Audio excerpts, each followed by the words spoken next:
Welcome to the Behind the Shield podcast. As always, my name's James Gearing, and this week it is my absolute honor to welcome on the show three-time Olympian, author of Not About the Medal, and mental health counselor for first responders, Leah Pells.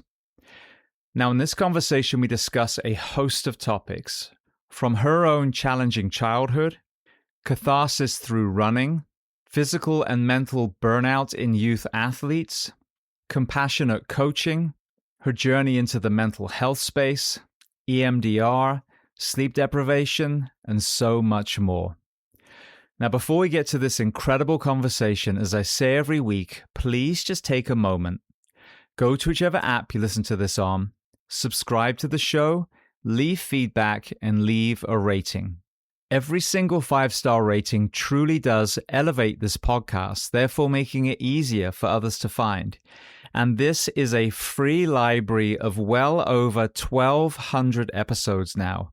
So all I ask in return is that you help share these incredible men and women's stories so I can get them to every single person on planet Earth who needs to hear them. So with that being said, I introduce to you Leah Pells. Enjoy.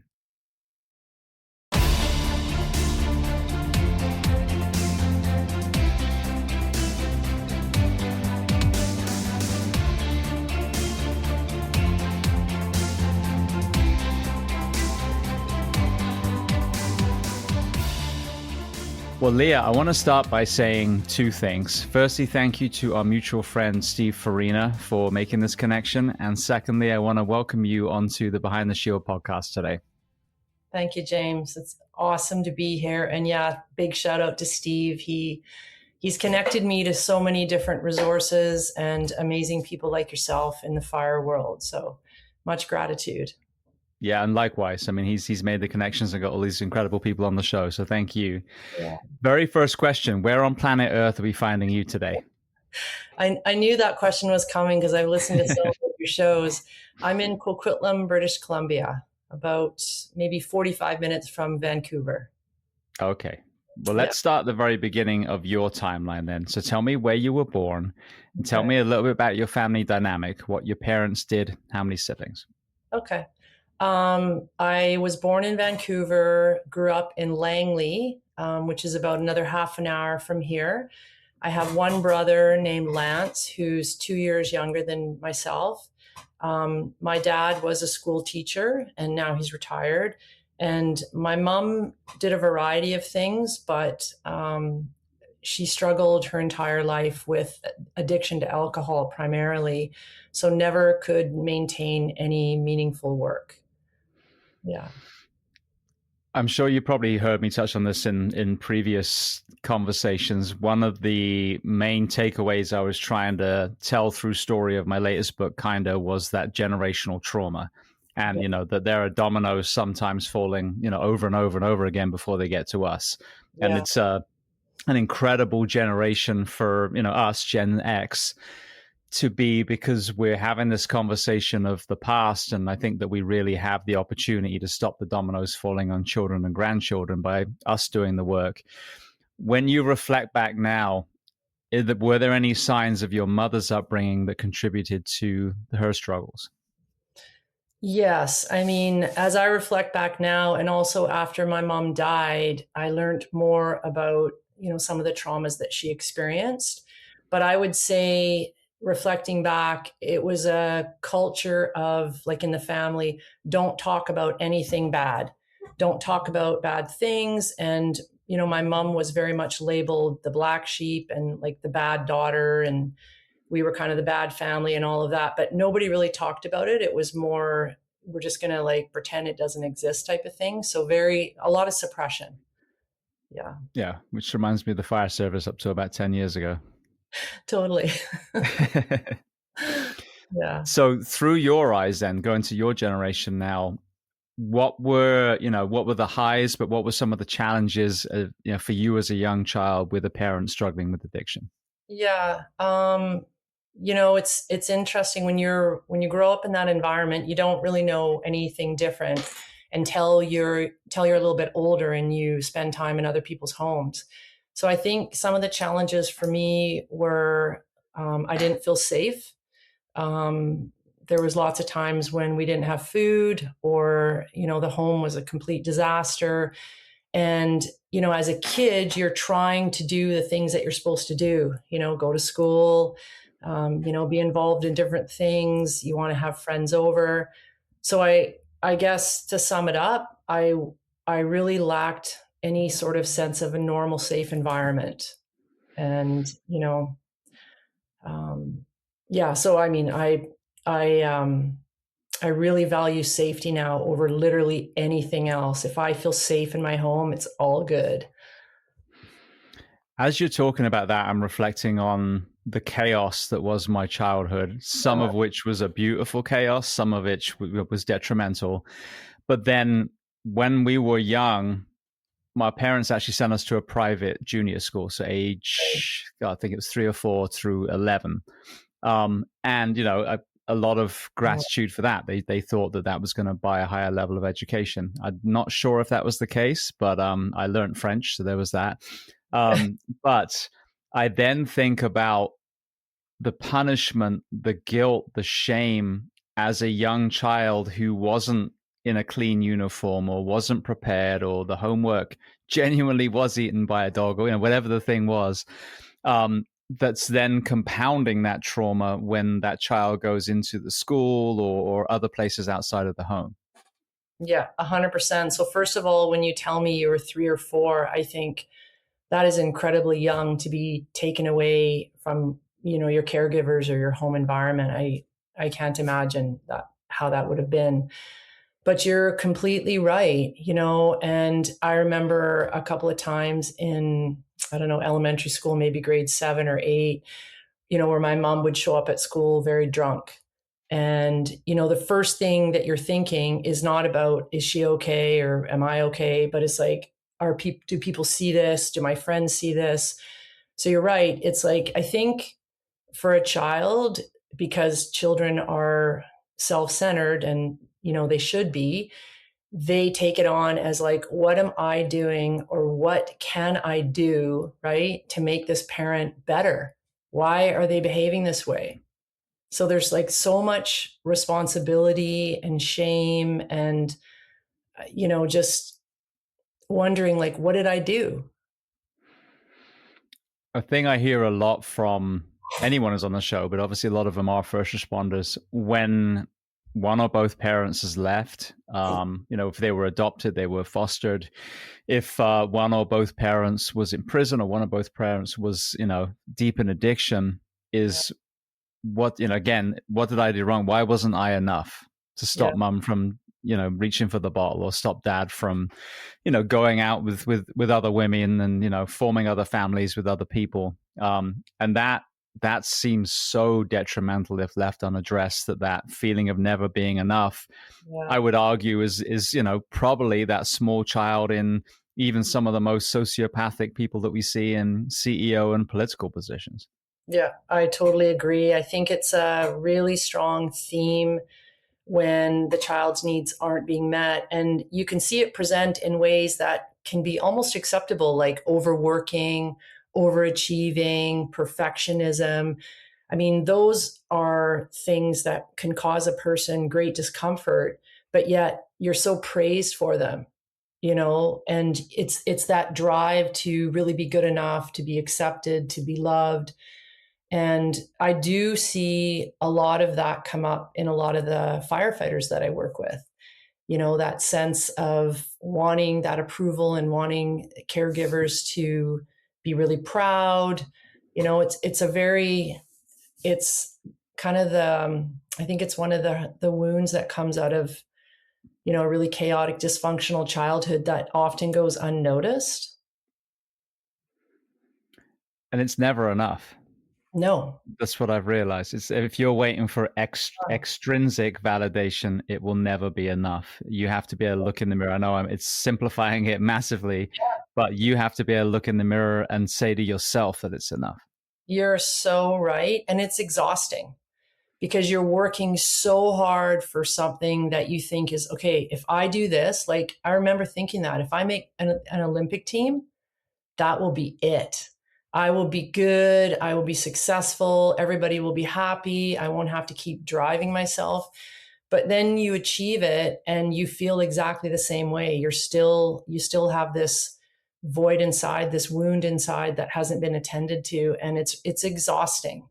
And I think that's where later in life, we start to see the breakdown, this cumulative effect of, stress injuries or this exhaustion of just like constantly driving yourself. And, you really want rest. Like I remember having days where, and this sounds so crazy, but I'd be happy if I got sick because I could just completely rest, Yep.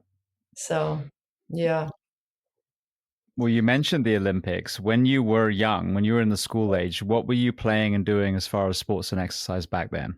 Yeah, I was a super active kid. I know the phrase is probably not appropriate anymore, but I was like a tomboy. I was very outdoorsy and running around. Running was always my favorite thing. I was running when I was, 7 years old type of thing. And that was always my go-to. But I did everything: soccer, volleyball, basketball. I'm not really good at any other sports. I could just run. So like in soccer, people would kick me the ball and be like, run, I had no ball skills. But running, even when I was maybe 10 or 11, if things were just horrible in our house, if mom was drinking, stuff was going on, I would put my shoes on and head out and run for hours, so that was always my go-to, and it actually still is. Did you find, even when you were young, obviously there's catharsis in the running, did you even get that runner's high back then that they talk about? I felt better after a run for sure. Like the runner's high, I mean, yeah, you're getting, lots of endorphins and dopamine and you're outside. It feels good. So yeah, I always felt better. And I think it helped. I was like a highly stressed child. So my stress is here. Running would, kind of bring me down to here where it was a little more tolerable. I could sleep and I could feel okay in my skin. But yeah, I mean, I always feel better after a run. What about career aspirations? What were you dreaming of becoming when you were a child still? Yeah. When I was a child, I had two things that I really wanted to do. One, I really wanted to go to the Olympics. So I would tell everybody I was going to the Olympics, and I was in this small town, and, people would just look at me like, okay, yeah, you want to go to the Olympics. And the other thing that I really wanted to do was I actually really wanted to be a counselor. I wanted to hear people's stories. Easy that was even a conversation that you just have to make good choices, and then you can, it's like a homeless person. Well, if you just get a job, then you'll be fine. You'll be like me. And the lack of compassion and empathy from, countries that are supposedly raised on holy doctrine that talks about compassion and empathy.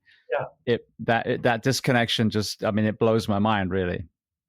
Yeah, it's, not only is this person unwell, they've got some historical wound or something's happened and they're trying to feel good enough. And now they've got this awful existence of addiction or, not having a home or what have you. And then you've got people judging them and shaming them for that situation. It is, and it still happens. I still hear, ridiculousness around the war on drugs or stop using drugs, or, people, we have a problem with our downtown east side where there's lots of people that are very unwell and living on the streets using substances. And, the way that they're treated or the things that people say, it kind of blows my mind because nobody wants to live like that. Like my mom did not want to be an alcoholic. She drank herself to death. Like that was not like, as a child, that would not be like, this is what I'm going to do with my life, So yeah, I agree with you. It's like, meet the person where they're at, hear their story, offer them some compassion. Did you hear my interview with Gabor Mate that I just did? I've listened to it twice because it's such a good interview, and you really asked you asked him these questions that really got him to really explain his views and what he thinks. And I've heard him speak before, but it was just summed up so perfectly. Yeah, it's everything he said and everything that you said. I'm just like, yes, yes, yes. I only had an hour with him, so I had to be very direct. And I wanted to ask, the things that I think are so pertinent today versus, the current state of the opioid crisis, the genesis of it and the solutions, the Portuguese model and some of the other ideas. And then again, the sociopathy that exists in, the heads of some of these companies or even political parties, and the fact that hurt people will hurt people unless they do the work themselves. And we'll talk about first responder mental health all day, but we won't talk about CEO and president mental health and how many people they're hurting. So it was such a powerful conversation. But to the point I'm trying to make is he is revered as one of the most revered voices in addiction, yet the country isn't listening. Yeah. Certainly the people that have the ability to actually make change. And this is what's so maddening. We know that addiction isn't a chemical compound that hooks you no matter how mentally intact you are, that it's the void that we talked about earlier. Yeah. Alcoholism, gambling, social media, porn, whatever the thing, there is a thing that you're trying to put in the place of where this void is. Yeah. So when you look at countries that have done it well, like Portugal, the solution's there. The blueprint is there. Different country, absolutely, very small, but full of human beings. Well, we're full of human beings as well. And I wish, that we'd have the right people in the right places to say, the way we're doing it isn't working. And let's actually have some humility and start looking at these people as men and women and children who are struggling, put them in the hands of the health community, the mental health and the physical health community, and then, help them heal. And so many will not only overcome their addiction, but they'll be tax-paying members of society. Yeah. They'll be contributing again. So from an economic point of view, it even makes sense. Yeah, no, I completely agree with you. And I think there's a lot of fear there. People are afraid. I think it's easy for people to put the blame on someone and just be like, those are bad people. I think it requires a lot of curiosity and a lot of compassion to, shift your lens to, hey, these are hurt people. And, if we offer a different solution or we offer something else to them, I mean, we're not really offering them anything. We're not, putting someone in jail. All you're doing is now you're guaranteeing that that person will be really unwell, on a deeper level when and if they get out of jail. So, and you're right, like economically speaking, we're still, as taxpayers, paying for the prisons or the jails. We're paying for all that. Wouldn't it be great, if we could kind of like help these folks get well with some counseling and, offer them some meaningful work, even if they go out during the day and work and come back to like some sort of a lockdown facility in the evening. Like, I can't remember if it was Norway or Finland. I was reading about, they have a different prison system where they actually do that. Was it? Do you know what I'm talking about? Yeah, well, the one that I've had on a few times now, Bastøy prison in Norway. Tom Eberhardt was their superintendent at the time. Amazing. It's a housing community where they've lost their freedom, but they live together. They cook, they clean, they go to school, they go to work. And the idea is when they move back into your street, which they will, 95% of these prisoners will, they're actually better human beings than when they went in the first place. What a novel concept.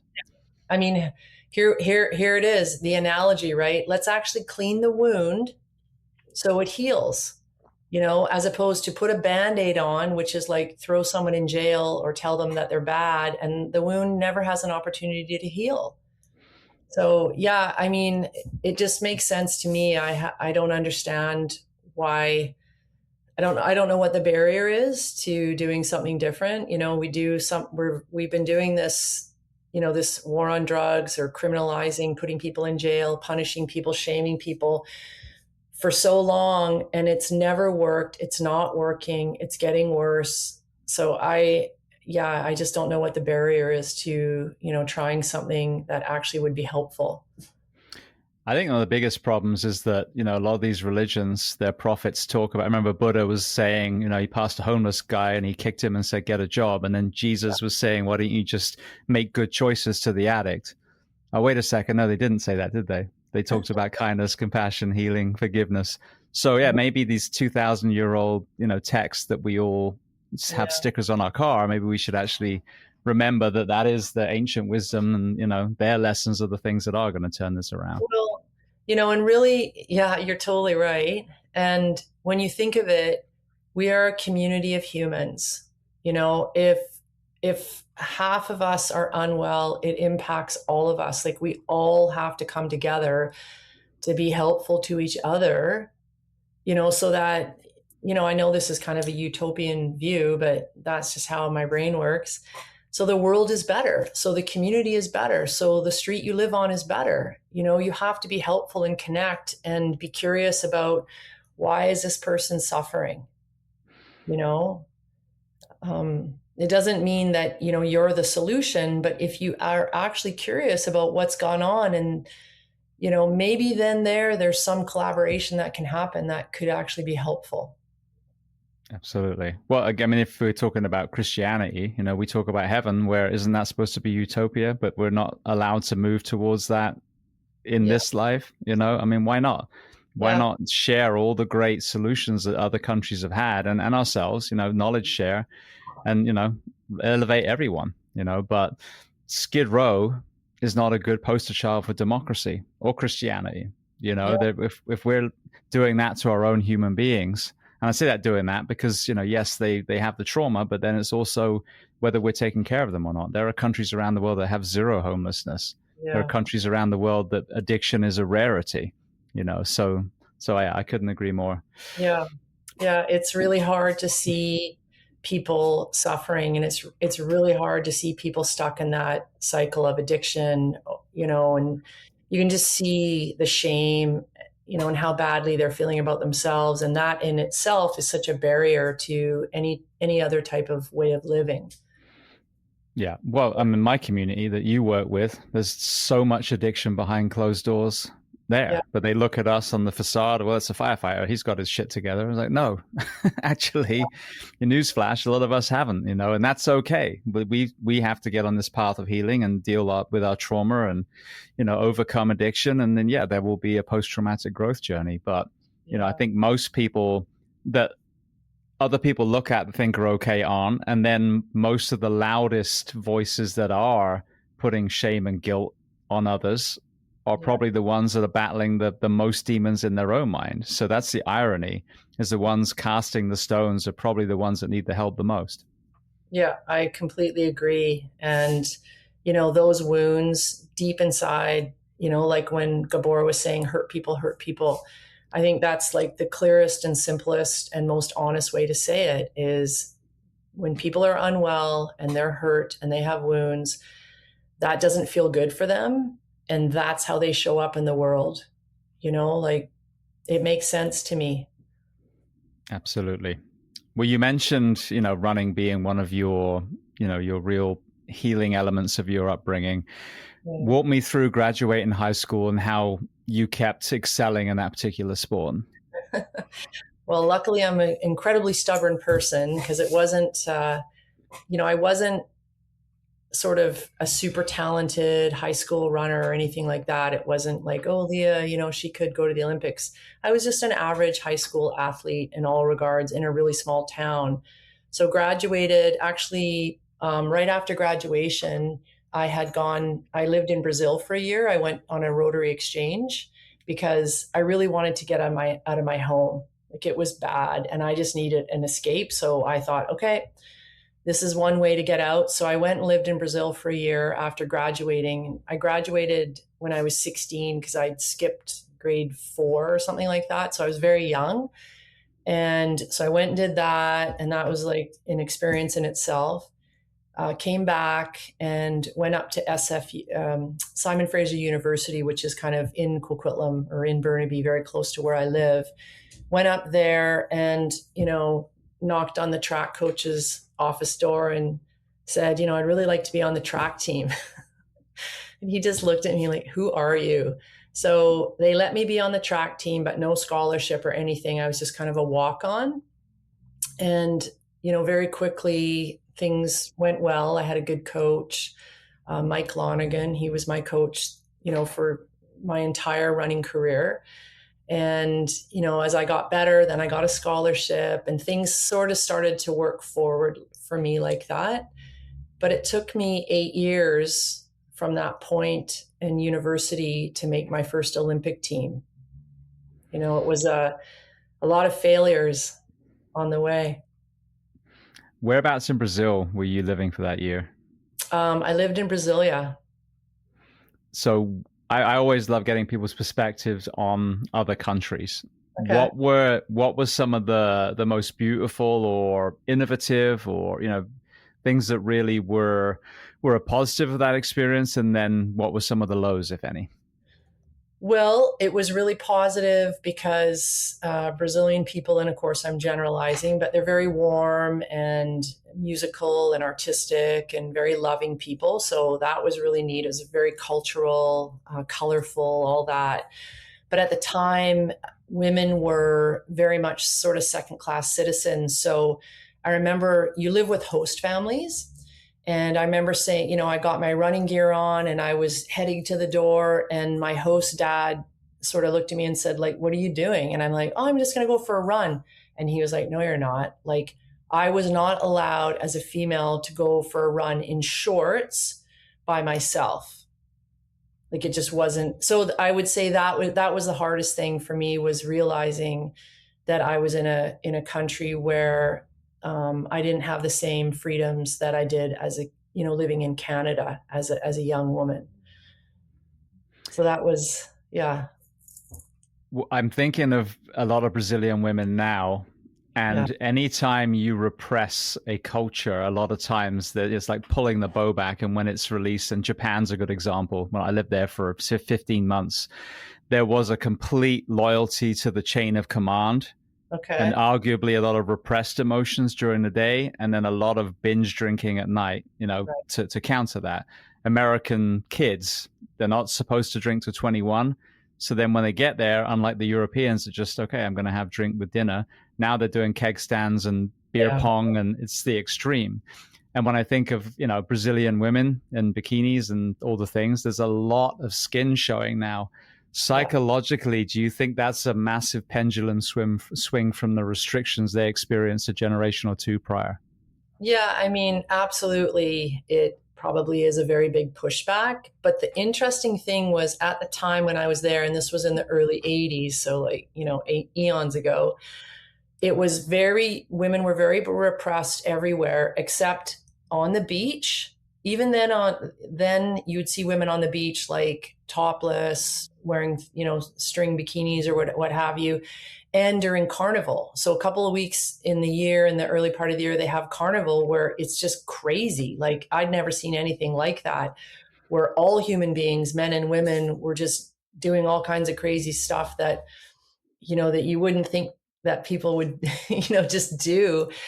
But so it was like there was rules. You, in the normal day-to-day, you were very repressed. I couldn't go for a run in shorts. But during carnival, or if we went to the beach in Rio de Janeiro, you could literally be, geared down. Interesting. Yeah. So you said it took 8 years. There's a lot of people that have trained in sports for 8 years and never made an Olympic team. So what was it that coach was able to tap into with you that allowed you to reach such a high level? This is something I've thought about for a really long time. So Mike, my coach, was the kindest, most supportive, most even-keeled man, and he still is today. So he was this kind presence that showed up and like unconditionally supported and loved me regardless. So if I ran really horribly, if I ran really well, he was just always even. So what I learned from him was, I could do this for myself, but I don't have to do it for him or anyone else. And I just think it was the first time where I didn't feel like I had to do this thing to show everybody that I was good enough. He already believed I was, and I trained with a group of young men. Pretty much I was pretty much the only female in a male group for many, many years. Some women would come and go, but they were just really supportive. And I was treated like the same, whether I ran good, ran well or ran poorly. And Mike was just always this consistent voice, like, you can do it. I believe in you. We're just going to keep putting the work in. Eventually it's going to come together. You know, it And was he just a consistency. Yeah. and he created an Olympian. Yeah. He created several Olympians. We were kind of this small group, kind of this rogue group. We didn't have any money. We had no funding, no sponsorships, nothing. We were just a small group, that ran together. And, I think Mike, he created 3 Olympians. There was 2 other athletes in the group that went on to the Olympics as well. It's really interesting, and I've said this many times. When I moved to America, I came from a culture where we just played sport, especially my generation going through school, and you played all the sports. We even played lacrosse. We had a Canadian come over for a semester.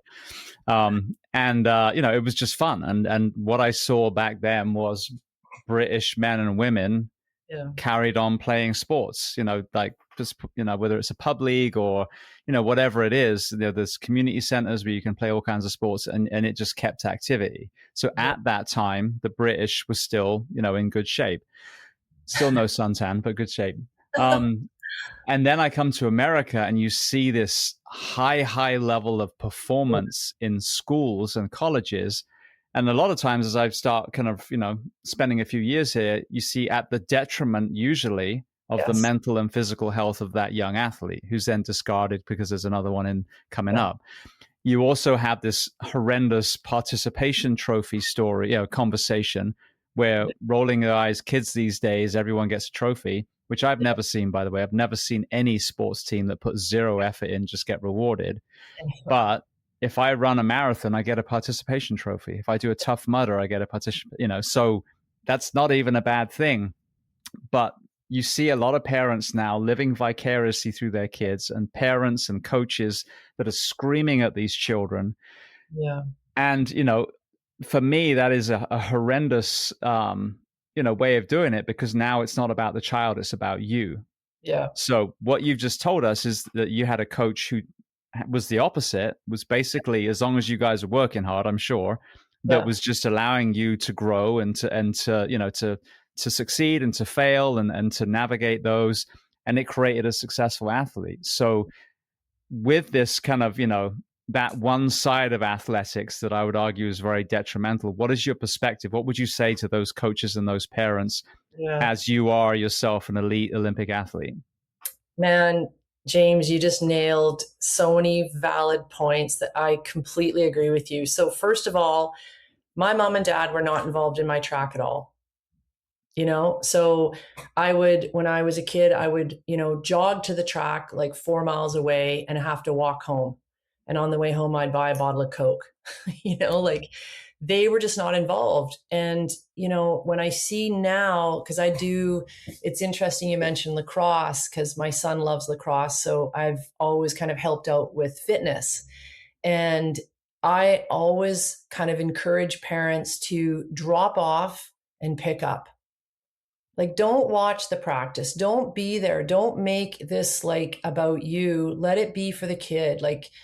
And I agree. I just think that parents need to let go and let their kid be a kid. And if the kid is going to excel in the sport, it's going to be because they want to, and they do the extra work by their own choice, not by a parent putting them in 15, skating camps or, soccer camps or what have you. So the kid's exhausted. But I completely agree. And coming back to my group with Mike, it was really fun. We had a really good time. It was never, we worked really hard, and some of the workouts were just very difficult workouts, but we laughed a lot. We had fun. Sometimes we had music on the track.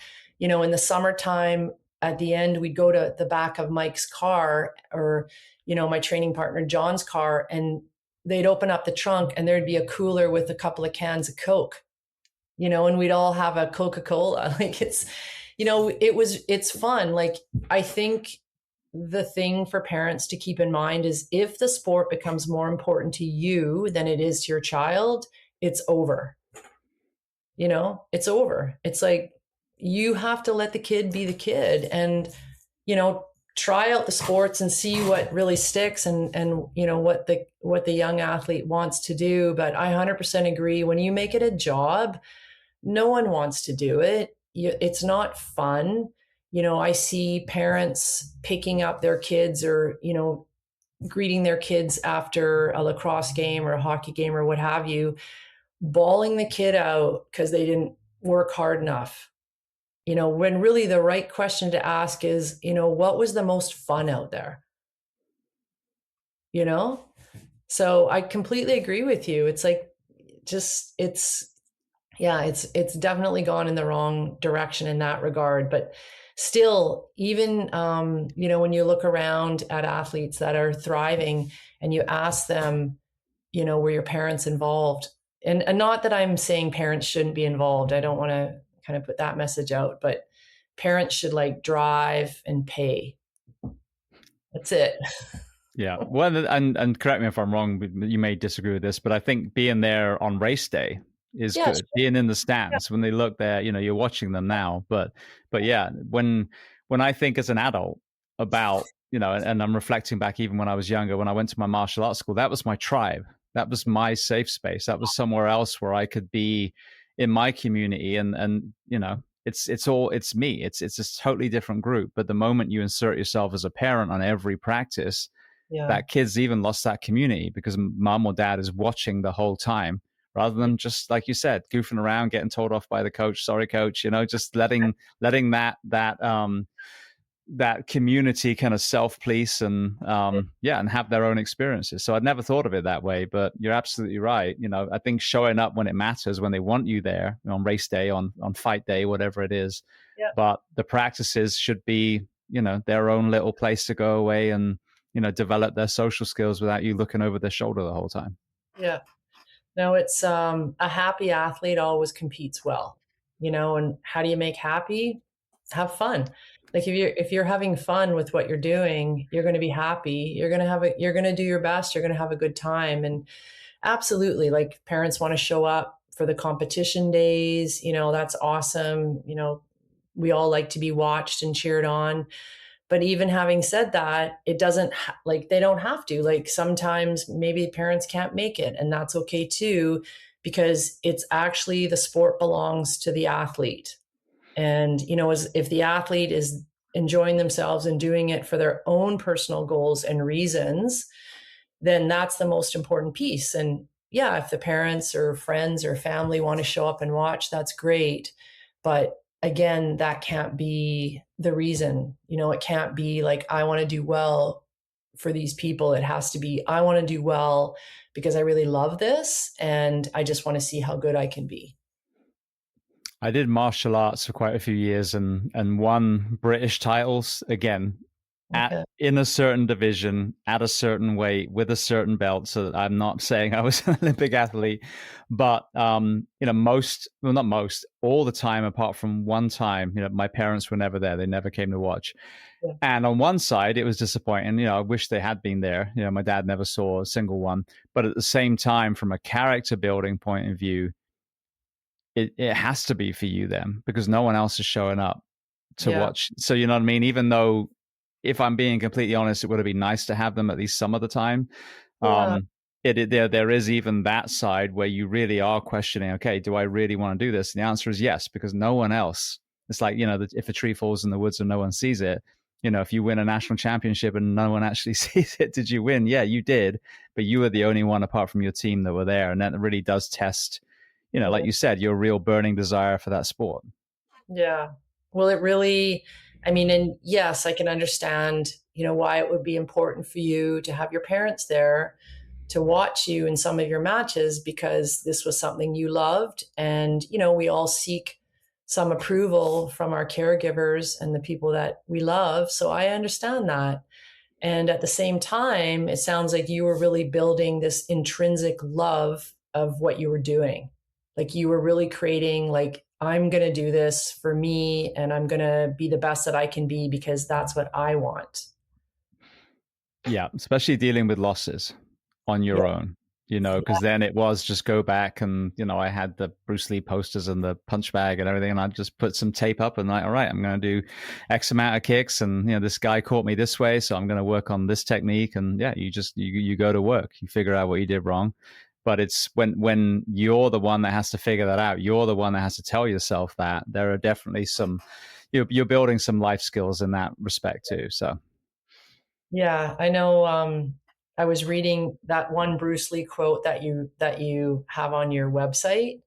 I really like it. I can't remember which one it was. It was just a one-liner, and it really resonated with me. But again, coming back to, learning how to fail. So I think that loops back to when you were saying everybody gets a participation medal.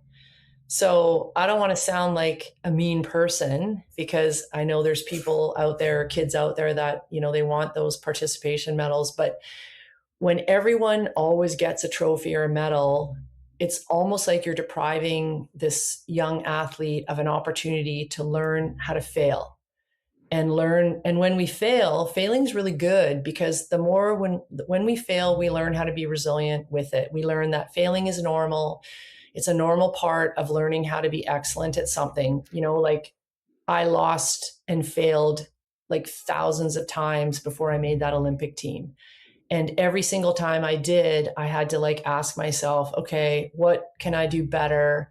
Do I really want to do this? Am I still happy doing it? Like you learn so many good things about yourself through failing. And yet sometimes I get the feeling that in society now, parents are trying to prevent their kids from that feeling of failing. Yeah. Yeah. Yeah. And I think, the less about the actual trophy in sports itself, but more the kind of helicopter parenting that we see a lot where, the discomfort it becomes a superpower, getting comfortable, being uncomfortable. As cliche as that sound, it's true. If your discomfort level is 1 and then you go to fire academy, you're going to have a rude awakening. Yeah. It's, I think it's really important to learn how to tolerate discomfort. And that's something, that comes up all the time in sessions with clients is, can you be okay with this uncomfortable feeling? Because healing and change and doing things differently, like if you're not well and you're not feeling good, we're going to have to make lifestyle changes. That's going to be really uncomfortable, and you're not going to probably like that feeling. Can you tolerate it? What can you do so that you can tolerate it, while it's happening? Because we can't avoid discomfort. Like as a human being, we suffer immensely at various times in our lives. That's just part of, existing as a human. And, I think sometimes people are looking for ways to avoid feeling that. But, the truth of it is, it's like grief. You just got to feel it. Well, speaking of feeling it, my son ran the mile in high school. I think he was sophomore and junior. So it was kind of interesting. It was either side of a growth spurt. So he had some growing pains that took him out of that, kind of fell out of love. But while he was doing it, I remember him saying that the worst workouts they ever did were the 1 mile repeats. Oh, yeah. What were some of the most grueling things of your training? Yeah, he is right. That is a I was telling my husband the other day this workout that Mike had us do where we did 16 400. So, a track is 400 meters. So we would do a 400 meter, and I think we would get about 60 seconds recovery and then right at it again. And we did 16 of them this one workout, and it was quite hot. We were just dying at the end. And then I remember Mike just quietly like, yeah, maybe that was too much. Maybe I didn't think that through. Like he was just kind of thinking to himself, but, so I'd say repeat 400s. And then we had a workout that we would do. It would be like 1,000 meters. So 2.5 laps at full pace, like almost race pace. And then you would just jog the corner and do a 300 meters. So 3/4 of the track again at race pace. And that, I think we would do that 4 times. So yeah, he had some really creative ways to make us suffer on the track. Well, it's such a mind game too. And listening to my son, watching him race, and then running myself, not that I've ever competed in running, it's not like what I did, where there's a person in front of me trying to knock me out, that's quite motivating, to keep training. But, at any time a runner could literally, even an Olympic event could stop. I'm done. I'm You're going to right. walk the rest of the way. So Yeah. what was it within you that allowed you to endure ultimately the Yeah. pain of running at that pace that so few of us are willing to get to? Yeah, that's an excellent question, and something that I remember thinking a lot about, and still to this day. But I think for me, what it was I wanted to be as comfortable with pain as I possibly could be. And I knew, like, Mike had us do certain workouts that we called them threshold workouts. They were very hard. And if you could do a threshold workout, that would be your maximum amount of pain. Nothing would make you suffer as much after that.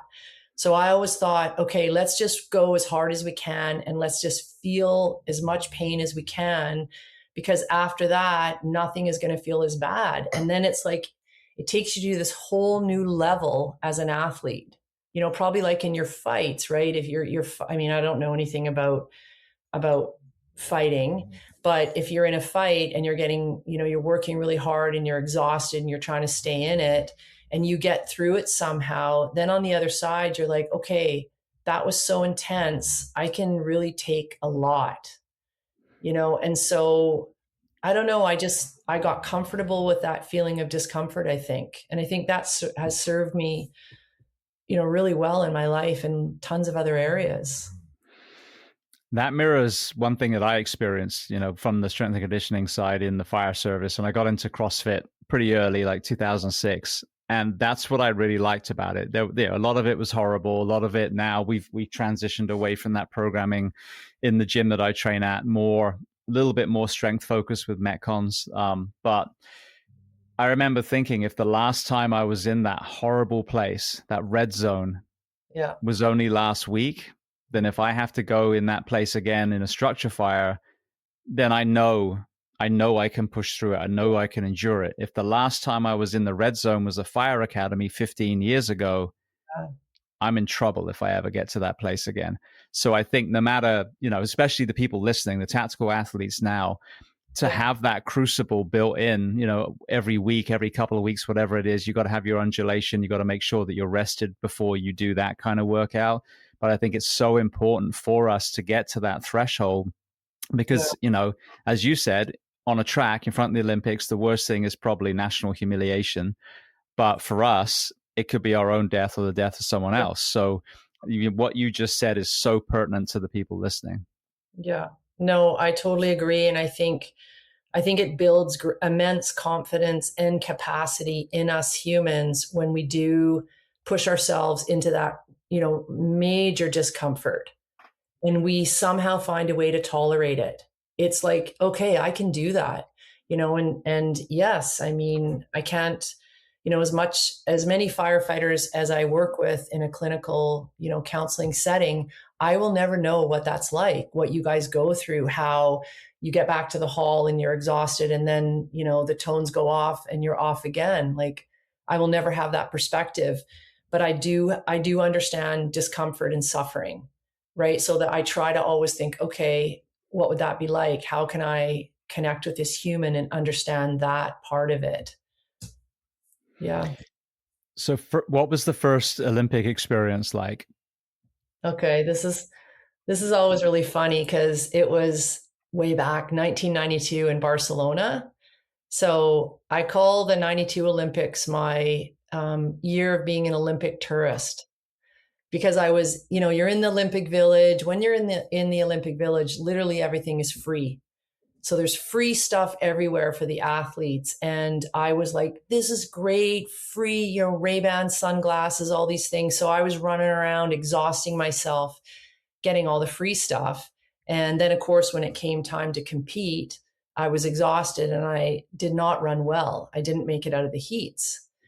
And then in 1996, I thought, no, I'm going only for the competition and I want to do the best that I can do.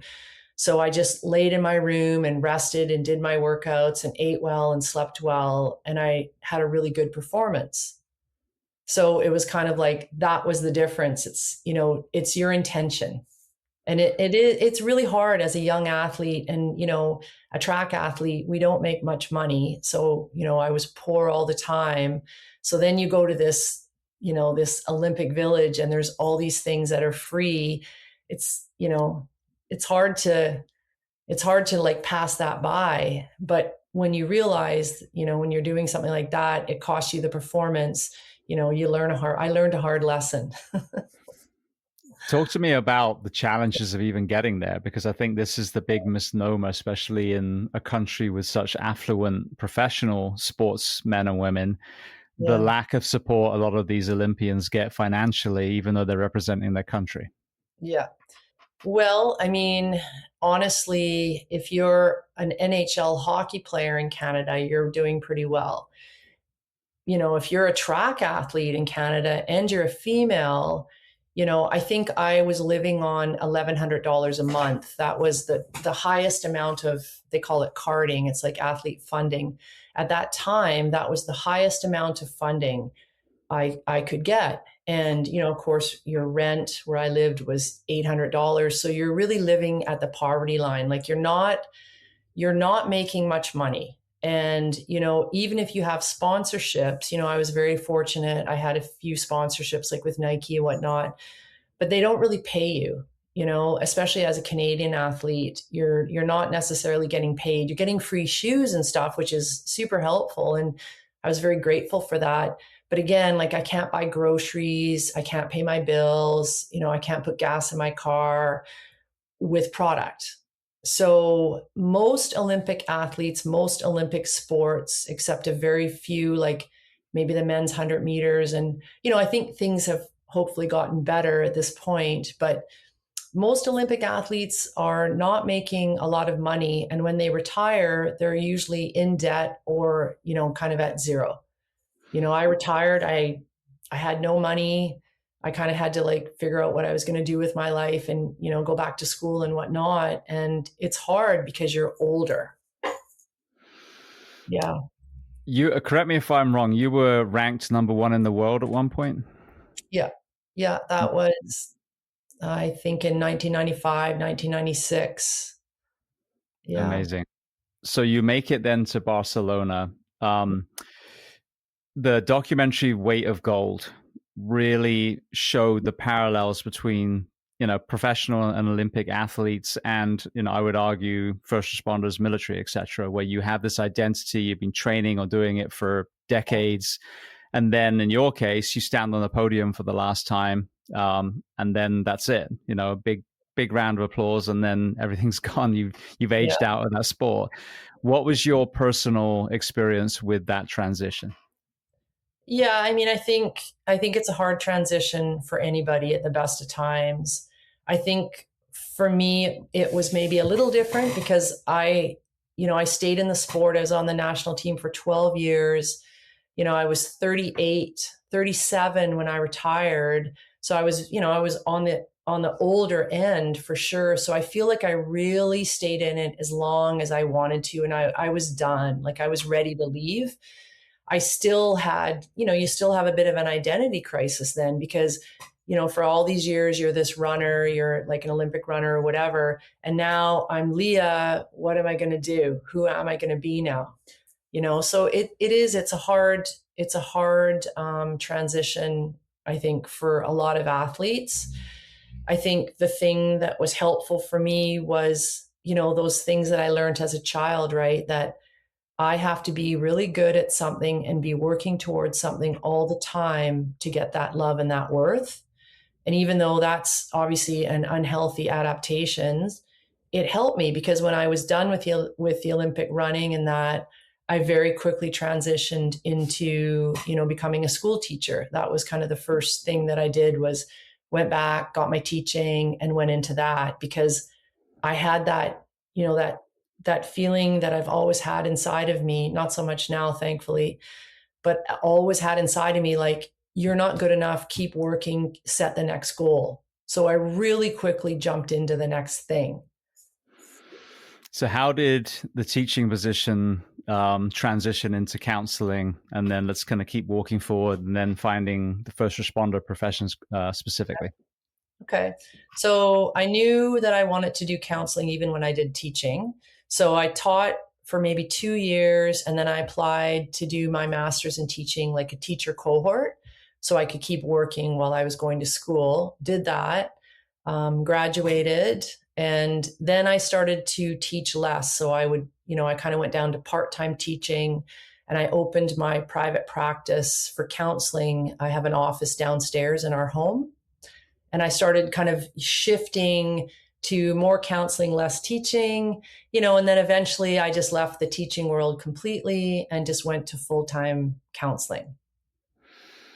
Before we go to I put too many things in that previous question. Before we even progress, with the perspective of, the teacher and, the school world with the mental health side, what are some of the factors you think are contributing mostly to this mental health crisis that we're seeing in our children at the moment?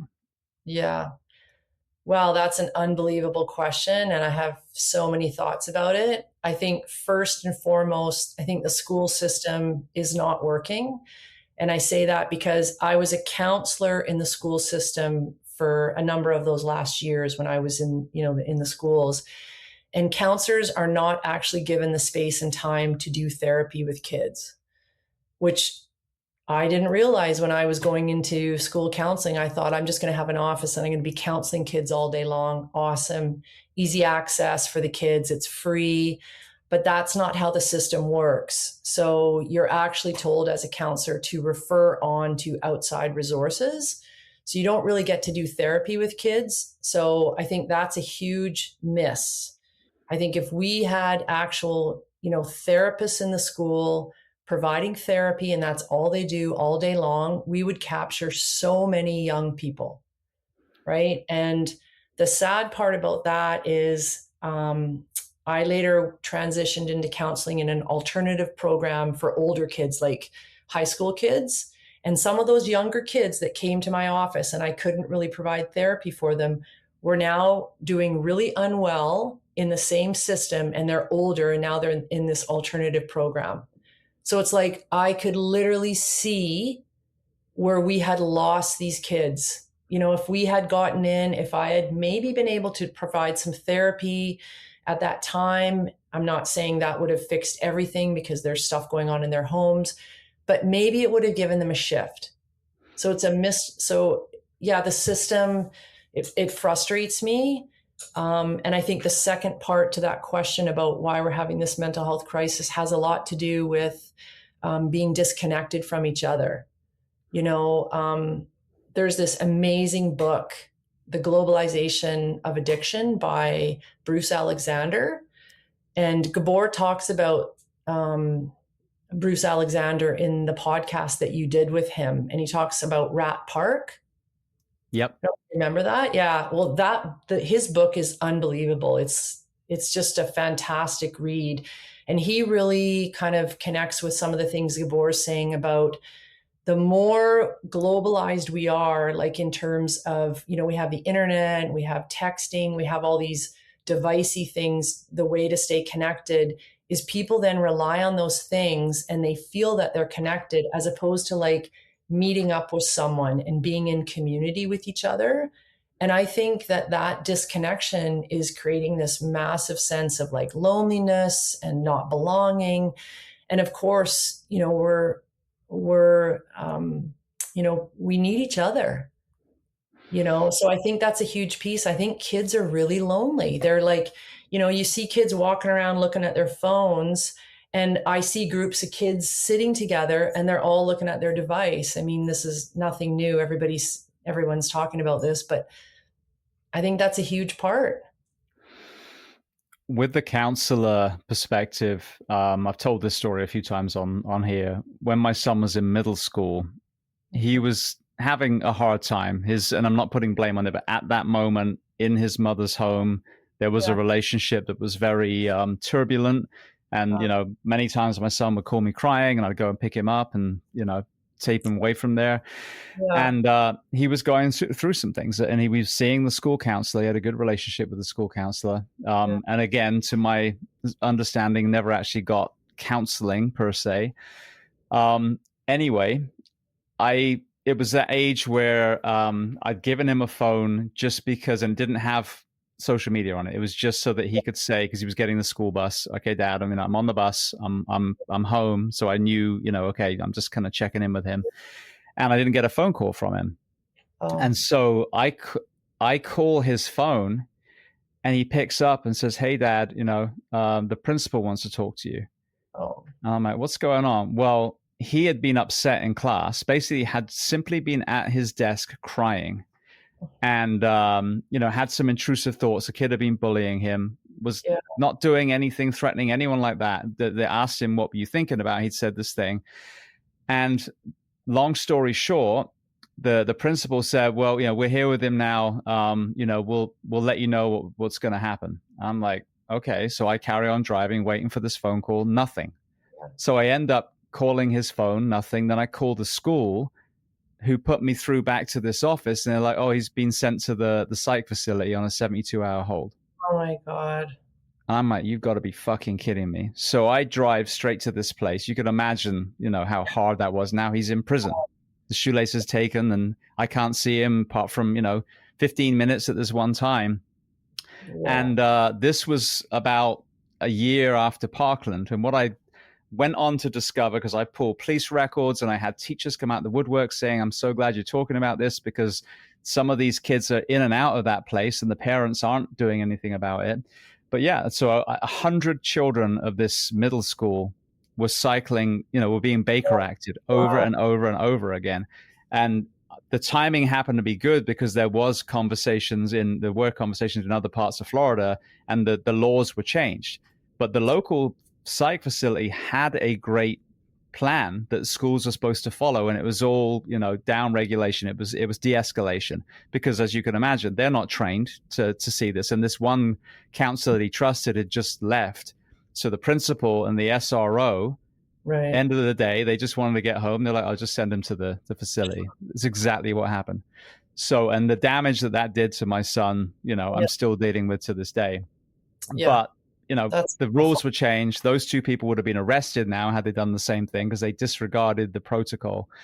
But this is your point. The danger of putting the wrong people in these positions, whether it's police officers that are Baker acting children, whether it's a principal, whatever it is, rather than either having, qualified counselors there and no one gets to make a decision except them, or what they were supposed to do, someone was supposed to come over from the center and then make the assessment, and then they, more often than not, just put the child back with the parents. But they didn't even tell me what was going on. I only found out because I called, and I was on the phone with them, and they still didn't tell me. So to your point, the damage of the wrong counseling dynamic, I don't know how many, Liberty's middle school children's, psyches have been broken from that. But do you think those kids are going to reach out when they're struggling now? You've destroyed trust for generations now. Yeah. And, really the first thing to do would have been for that principal, when you were talking on the phone, to say, can you please come to the school now, James? We want you to be with your son. Because having a parent should be with the child. If any of that is going on, if someone's doing, a suicide risk assessment or anything, you should be there, because we want to create safety. And, your son is with these people. He doesn't know what's happening. They're not his people. He's probably scared, so there's just so many. It's almost like a punitive response to a child's distress, when really what they need is connection and love in that moment, and safety. If you had come to the school, if they had let you know what was going on, and you could come and just give him a hug and be with him and be like, what's happening? Yeah. And there was no threats of self-harm or anything. He was just in tears. This kid had been mean, and, he was having these, these angry thoughts about this kid, but not verbalized it, nothing. He just sitting there, Yeah. So yeah, but I mean that's changed now. Now the SRO is still working in another school, and the principal is still a principal in another school. So when I went Yeah. to the cops, they blamed the school. When I went to the school, they blamed the cops, and I was like, okay, I see exactly how it is. But Nobody wants. thank God that cycle changed. But this is to your point. One of the things that need to be addressed is Yeah. pretending that someone is qualified to make decisions with the child's mental health when they're simply not, and how detrimental that can be. Yeah, no, I mean, it is, yeah, it's really, there's so much opportunity in the school system to support kids that are struggling. It just to me seems like such a great place to, take the time to put the counseling in and to have good systems and have parent involvement if parents, if that's what they want. Yeah, I'm so sorry to hear that. And I can't imagine what that would have been like for you as a parent or for your son to go through all that and not have you with him. Yeah, it was brutal, Yeah. absolutely brutal. The other side that you talked about, the social media side, Johan Hari has a great quote: "The opposite of addiction isn't sobriety. The opposite of addiction is connection." And I Yeah. couldn't agree more. That's that community that is really the solution for so many people's struggles. What is Yeah. your perspective on not only social media use in the school, or prohibition like we've seen in some countries now, and Yeah. then bolstering other programs that do forge community: music, arts, PE, sports, etc.? Yeah. Well, I mean, I probably have the same beliefs that you do. Is I think social media is an emptiness that just sucks kids in and adults too, and gives nothing. So I love that other countries are putting a ban on social media till at least age 16. I think that's absolutely necessary. We haven't done that in Canada yet. I really hope that we do. And I think, like, I bet you in 50 years people are going to look back and go, man, that generation was crazy with their cell phones. They just gave everybody phones and just went with it. Like, I would love to see less phones and more getting together with human beings and doing things like, what we're saying, 100%.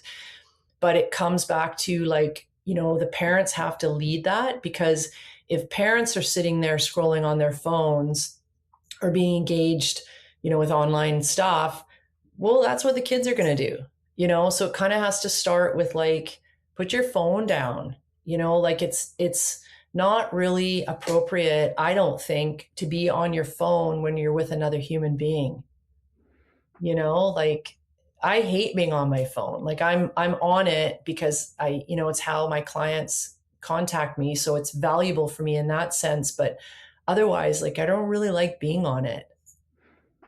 Yeah, I agree. It's a necessity for me in areas of the podcast, and there is a lot of Yeah. positive content on there too. But if you don't put guardrails as an adult, I mean, I Yeah. love that the Social Dilemma documentary. The men and women that programmed those social media platforms said that they couldn't even stop themselves using it, and they banned Wow. their kids from using it. So those are Wow. the most important voices. I mean, if they can't control it, then what does that tell you? Yeah, no, you're totally right. And you're right. As an adult, we can choose. I follow a bunch of people on Instagram like yourself, or, Dr. Rangan Chatterjee, et cetera, Gabor Mati. There's lots of great free content, which is awesome, but we're adults and we can kind of make those choices, where I think it's so much harder. Well, it's impossible for our kids to make those choices. So Absolutely. we got to make them for them. And it's interesting because sometimes, I used to work with kids a lot more in my practice, not so much now because I got the firefighters, but I would talk to the parents about, maybe you should check your kid's phone, like go on there and see what they're doing. And they'd be like, no, that's an invasion of privacy. And it really shocked me. It's like, well, they're children. So, you're giving them free access to the entire world and everything out there. And yet there was this, unwillingness to, like, go on their phone and just look around and see what they're doing. Yeah. Well, even I've had people with anti-human trafficking organizations come on, and there are apps that look like apps that aren't actually apps. They're communication apps where predators a lot of times will prey on kids. So if you struggle with the invasion of privacy thing, put it in a different lens, that you're looking for something that is untoward, that shouldn't be on your kid's phone. Yes. And, most of the time when parents, when I've made those suggestions, or, parents have checked their kids' phone, they do find things. They do find things that could be harmful to their kids, or even the way their child might be communicating in a group chat or a text message. Like, those are helpful conversations to have. They're opportunities to teach, and so again, yeah, I would really like to see social media way locked down and, way more stringent, like at the very least age 16. Under that, you can't be on it. Absolutely. Well, you mentioned working with children, so working with firefighters is an obvious progression. So how did you find yourself working with our profession? Yeah, it started really slow. Like, I think I had, one or two firefighters come. So it was kind of a whole bunch of things happened at once. When you get one or two firefighters from a department that come and they have, an okay experience, she wasn't too bad. Then they tell everybody else in the hall, you should see Leah, and, your number kind of gets passed around. So very quickly, other members are coming. And then the other thing that happened was actually Steve Farina and another firefighter, Matt Johnson. And Matt is also a clinical counselor. And him and I trained together. He was in the running group. So all these connections. So Matt and Steve started doing trainings for clinicians, occupational awareness trainings that we could take, right? He's probably shared this with you. And we could learn more about the firefighter culture, what, the things that you guys experience, et cetera, so that we could work with first responders, and have an idea of your culture and what you go through. And so then once you do the 3 levels, which I did them all and they were excellent, then you get on a list in a first responder manual of counselors that have been vetted to work with firefighters. So then once your name is in that listing, then I was getting like lots of firefighters, and today I'm probably 80% firefighters in my practice. Talk to me about the importance of being culturally competent. I've had, some incredible people in the psychiatry world that do genuinely specialize in the first responder professions. And hearing them talk about some of their peers who advertise that they're an expert in all these areas, are the very people that I hear the horror stories from our first responders. So talk to me about the disconnect between someone who should be talking to someone like me and someone who's masquerading as being able to. Yeah. Well, I think the first thing is there has to be a willingness. Like, you have to want to work with that demographic. And, I think that's when you want to work with a group like that, you have to understand, okay, what is that going to look like? So first of all, as a clinician, I think it's important to be kind of like a straight shooter, be straight up. I find with firefighters, clarity, honesty, authenticity is really important. So I'll just say stuff and they just say stuff.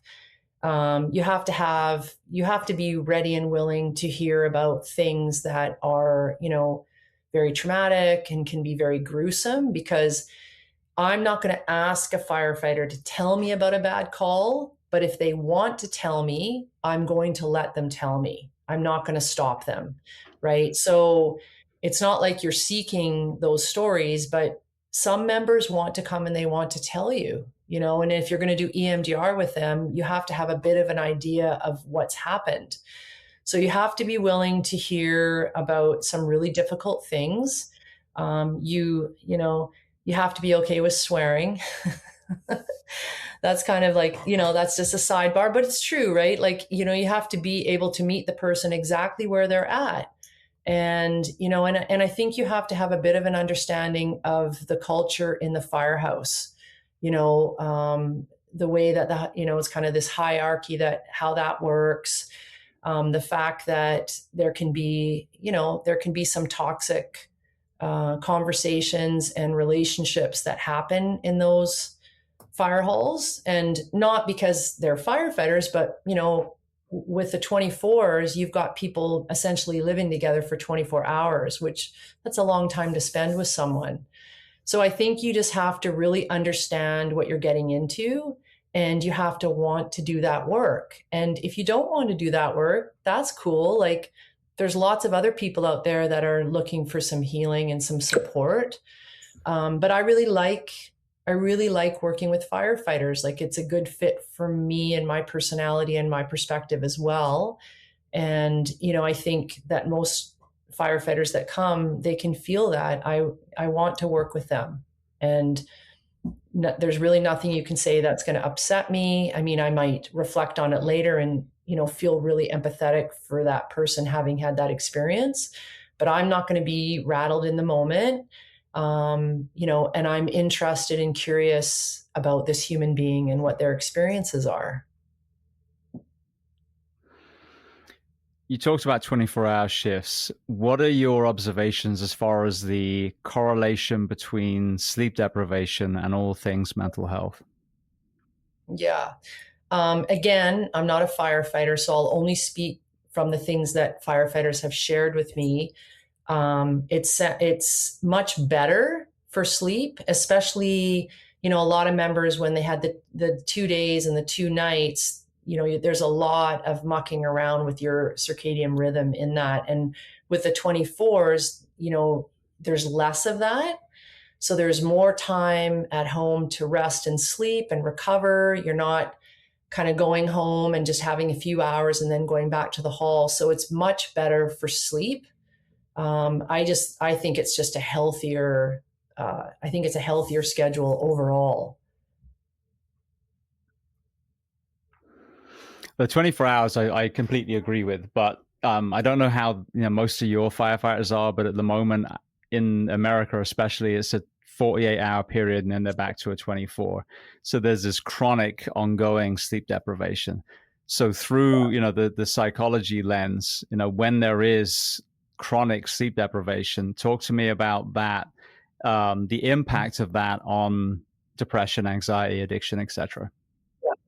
Yeah, I mean, sleep is definitely, I don't want to say the most important pillar, because everyone's going to have a different opinion. I believe sleep is the most important pillar of wellness. Without having good sleep hygiene, you're not getting that restorative sleep that's cleaning the brain, the REM sleep for processing, and all the healing happens during sleep. So sleep deprivation looks like you can't regulate your emotions. You're more quick, like your nervous system is closer to that fight flight response, like you're in a stress response most of the time, and that's where you see a lot of irritability and road rage, or, people getting into fights more often. It's just not feeling good, right? So I think there's 2 systems here in BC that I'm aware of. It's like 24 on, 24 off, 24 on and 5, or 24, 48 off, like you're saying, 24 and then 4. So with that, I think, and I say, one of the things we talk about is, how do we get good sleep hygiene? So napping is really important. Like, even if you lay down for a 30-minute nap before you go into deep sleep, that's going to be restorative and good for you. But prioritizing sleep on your 4 days off. And I think one of the things I noticed that's challenging is a lot of firefighters have second jobs, or, have another kind of career that they're doing because they have these days off. So they work. And then you're really looking at compounding sleep disturbances. Yeah. What's interesting is doing the math of those 2 patterns. If I'm not mistaken, that's still 42 hours a week, whereas the average American is 56. And then, you factor in the current recruitment crisis, you're talking 80 hours every week or so. And the solution here is one of the biggest game changers will be the 24/72.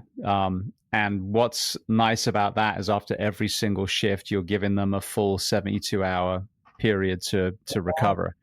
So what's interesting is we're starting to see here in Florida is when you go to this healthy shift that, arguably they have in Canada. I just think the 24/72 is the best pattern because every single 24 hours you're resetting again.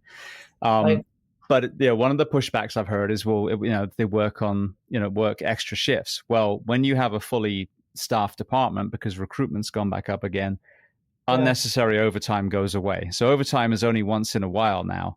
So yeah, now it opens an opportunity for firefighters to work and do something else if they need to supplement their income. yeah, But the takeaway is not another fire department, not an overnight shift at an ER, not overnight on a private ambulance company. Those are stupid decisions, that are absolutely unprofessional and going to compound sleep deprivation. But there's nothing wrong with landscaping, swim coaching, board shaping, as long as you go home, have dinner with your family and get a good night's sleep. So it's interesting with that conversation. It up until recently, it's been all or nothing, but now we're realizing the nuances. Absolutely time, working on your days off, if it's something that you enjoy doing and you have another tribe, another identity, yeah, can be incredibly healthy if yeah. you are mindful of the sleep hygiene side of what you're doing. Yeah, no, I totally agree. And I think that's where, again, I'm not a firefighter, so I'm always hesitant to make these kinds of statements. But I think when members take too much overtime, that's where you really start to see wellness go downhill, because then they really are sacrificing sleep. So, sticking to your schedule, whether it's, 24, 48, 24, 4, or 24, 24, 24, and then 5 off, prioritize sleep. Like, go home and have a nap on your first day off and then get up and do your thing. But, nap as much as you can. Like, napping is super restorative and really good for us, great for healing. And a lot of times, people won't nap. They feel bad about napping, or they're being lazy, or whatever it is. It's awesome for our brains and nervous system. So yeah, you can't get far when you're sleep deprived, like it's going to catch up to you and really hammer you at some point. How many races did you win as a runner after terrible nights of sleep? Yeah, none. Like, absolutely none. Even having a workout, we would train sometimes, I think Saturdays at 10 a.m. And, if I was like a stupid young person and stayed up late doing silly things, yeah, you'd have a terrible workout. And, you guys, firefighters, are athletes. You have to be very fit and strong and healthy. And to be fit and strong and healthy, you have to sleep so that everything can heal. So yeah, it's really not it's really not great for longevity in any way, physical or emotional well-being. Yeah. Even I've had Dr. Stuart McGill and some other, strength and conditioning coaches and injury specialists, and it's the same thing. If you are not sleeping, it's not if, it's when. Like, you break down your muscle when you train, you rebuild when you sleep. Well, if every third day you're not sleeping, it's only a matter of time before that tendon, that ligament, that muscle, that bone is going to give in. So, all the musculoskeletal injuries that we have and all the millions and millions of dollars that costs fire departments, if Yeah. they just focus more on the rest and recovery, not only would the mental health side improve, but even the injury side. No, 100%. We only heal during sleep, So it's like, yeah, you have to prioritize it regardless, whatever that looks like, you have to make it a priority. You mentioned EMDR, and after 1,200 plus conversations, you start to see a lot of what I always call the Venn diagram crosses over, and these seem to be some pretty resounding truths. Oh, yeah. It seems to be a very powerful tool that reportedly seems to have the most efficacy when you're talking about specific traumas rather than a cumulative trauma effect. Are Yeah. you seeing the same thing in your practice? Yeah. It's really interesting because I remember when I did the training for EMDR, I was quite skeptical. Even in the training, I was like, oh, I don't know if this is really going to work. I don't see how it works. And then towards the end of the training, we have to practice on each other. And I remember I was having it done to me, and like that, some of that childhood stuff came up, and I was just flooded with emotion. Like, it is such a powerful tool because it's like it's bringing your brain together to work together. So, which is what we really need to heal an acute incident, or actually even cumulative trauma it's quite helpful, because we want some of that emotion to come over to your frontal cortex and make sense of it and file it away. But I have found EMDR, I still don't totally understand how it works, but it is a powerful tool, and it's incredibly helpful for acute incidents, like very quickly. But I've also found it to be helpful when members come and, they might say, yeah, I had this really bad call like 20 years ago, and I still think of it and I feel it. We can go back and work on that. And even the cumulative stuff, like, beliefs like I'm not good enough, or, I'm not worthy. You can use EMDR to help process some of that, because of course that's emotion that's stuck as well. It's funny. I think everyone that I've talked to about EMDR has said the same thing. I don't think anyone knows how it works. They just discovered that it works, which, okay, No. that's good enough for me. Yeah, it's really, I remember when I was done my training and I wanted to start using it on clients, but I was really nervous. And I thought, what if I don't do it right? What if it doesn't work? So I had a client that had been coming for quite a while. We knew each other quite well. And I said, look, I would really like to try this EMDR. Would you be curious to see what you think of it? I won't charge you for any of the sessions. We'll just see what we think together. And he was like, yeah, sure. So we started doing it, and it was so powerful for him and his healing very quickly. And because we were kind of like, I was trying it out on him, I could say to him, tell me exactly what you feel. Like, what are you noticing? What's happening? Like, he could really speak to it. And, after that, I felt good about doing it and started using it with, lots of different clients. And of course, with firefighters, it just works. It's amazing. And this is the thing, like the hope of understanding how vast the toolbox actually is, from, the absolute, things that people are all aware of, psychotherapy and psych meds, but then EMDR and TMS, and, then you go even further, equine and canine therapy, and now retreats, and now you're in psychedelics and MDMA. And I wish people realize just how many options there are, and that even that some options then will make the next ones more effective. You've got a counselor, you like them, you're not really progressing, you do MDMA-led psychotherapy, you open some doors in your mind, you go back to your counselor, and now you're having huge success. So there's this dynamic unfolding of your healing, but it puts hope into the mental health conversation. Yeah. But, the sad thing is a lot of people just don't realize how vast that toolbox actually is. Yeah. It's, you've said so many super relevant, incredibly on point things, James. And I think what I really pull from that is healing is a complex thing. Wounds are complex, and it's going to take a whole bunch of different things to help a person. It's never going to be like one thing. Like, even if I just said, okay, we're just going to do EMDR, well, that's not going to be enough. Or, we're just going to do CBT, or we're just going to do this one thing. It's never enough. It's like you have to be open to trying and bringing in a whole bunch of different modalities, as well as making small, sustainable lifestyle changes over time. Like, you have to actually be willing to live a different way, and that requires us to do all these different things, and I've had lots of clients that have come, we've worked together for a while, and then I've said, you know what, like, I feel like we've done all we can do. I think we should try some other things. It doesn't mean you can't come back, and, we can still do check-ins, but I think we should try some other things, because your healing needs more.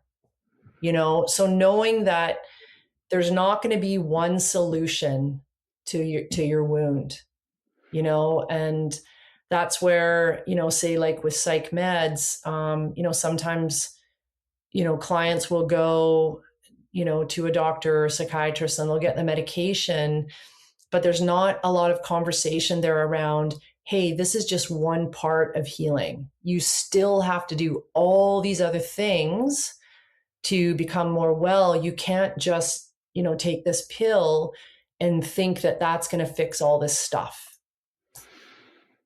I had Yeah. a guest, Dr. Dave Rabin, on the show, who's a psychiatrist and neuroscientist and founder of Apollo Neuro as well, which is a kind of vibrating downregulation watch that you wear. Very, very cool. But he described psych meds so well. He said the sole point of psych meds is simply to stabilize. So someone's in crisis, you're trying to get them back to the point where you can begin treatment. And the medical parallel for me is it's a tourniquet. Okay, I go to a gunshot wound. They got shot in the femoral artery. I'm putting a tourniquet on so I can get them to the hospital. But then they're not discharged wearing a tourniquet. You've got to go in there. You got to do surgery. You got to, sew up the laceration and, restore circulation again. And that's where all the other modalities are coming in. You don't need the tourniquet anymore.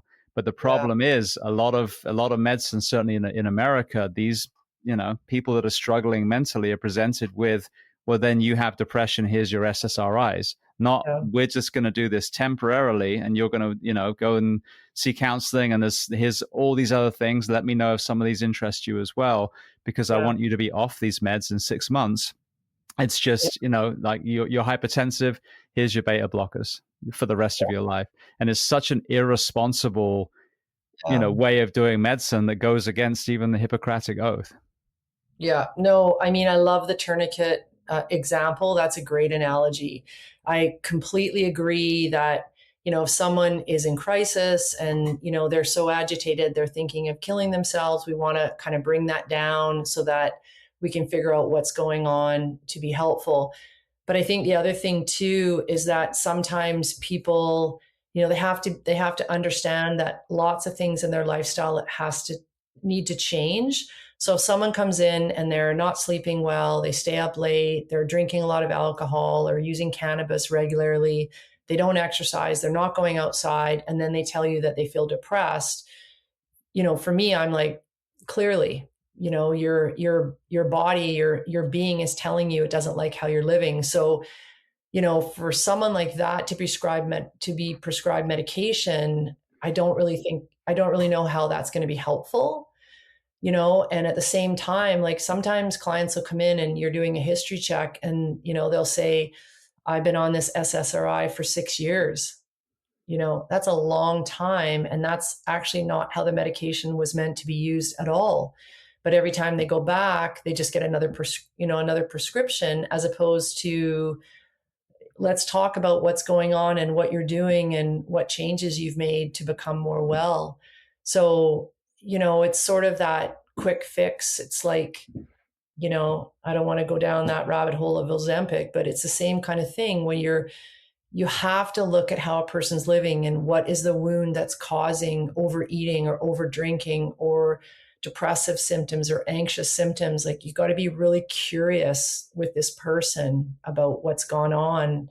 And, are they willing to make tiny little lifestyle changes, maybe while the medication's on board, to kind of like, dampen down some of those big feelings?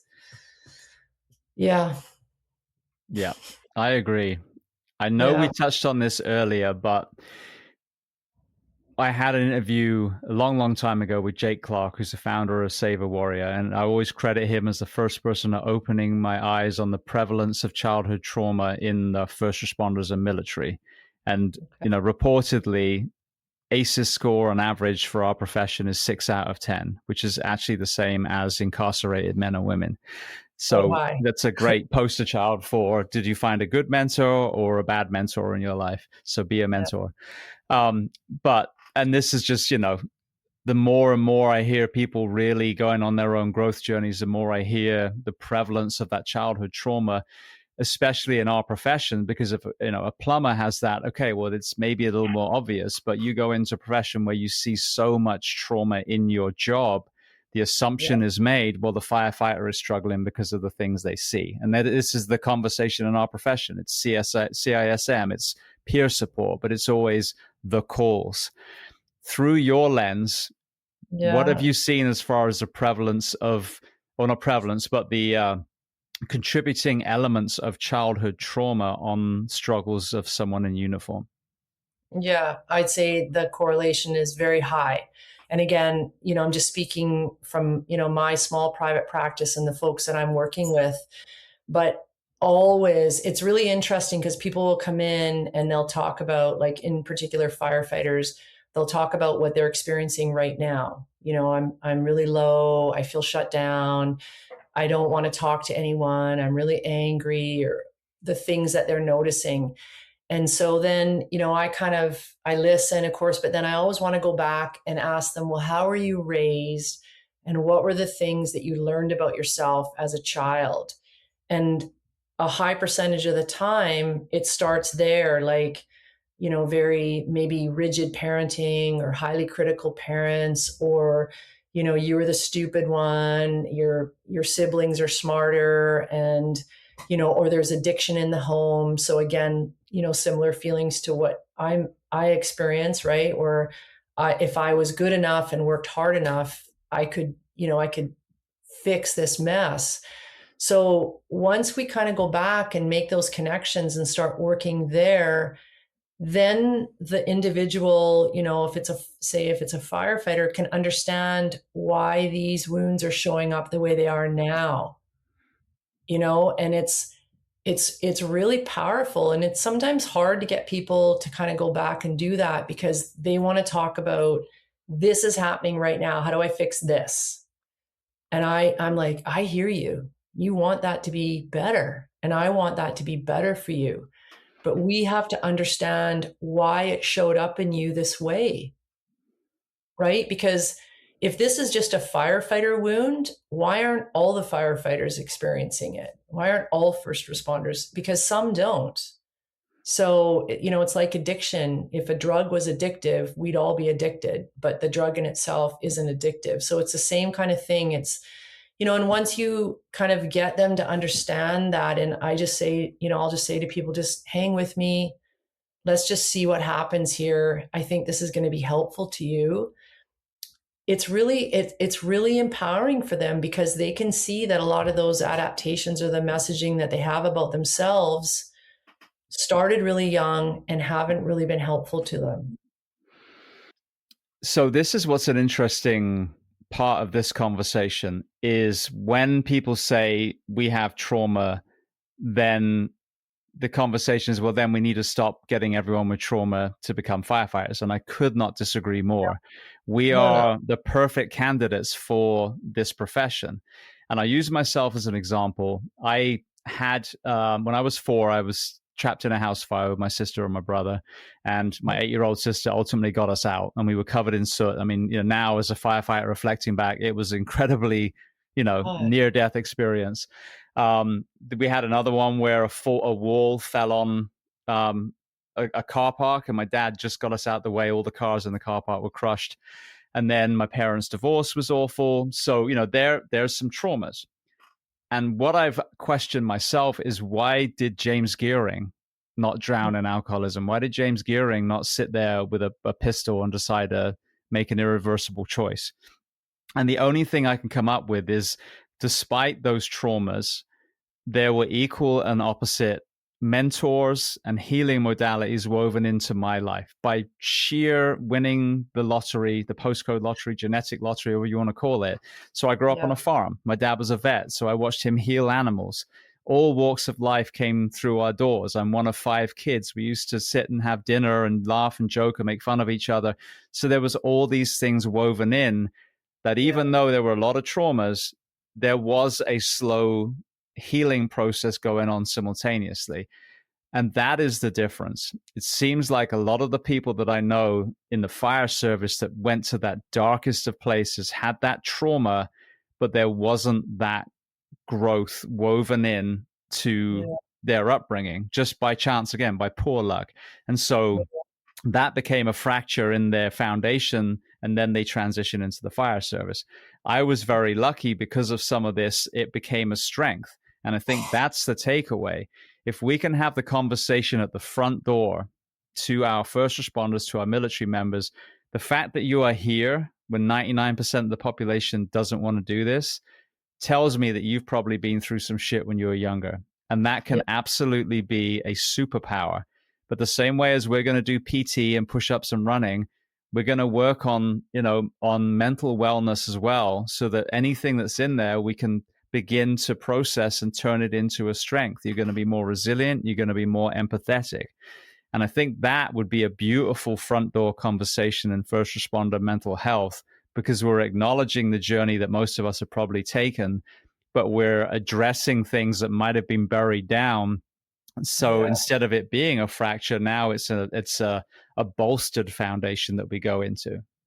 Yeah. No, you've expressed that so beautifully. And, what I hear is that you had a lot of protective factors, and you're right. Like when you have really hard experiences, but yet you have some protective factors to kind of stabilize and, help you get through that. You're right. Like you become like, you're obviously a very resilient human. And in that, you can do the work as a first responder. So it's like, and I often wonder, I'm often curious about those first responders that, have struggles with addiction, however that shows up.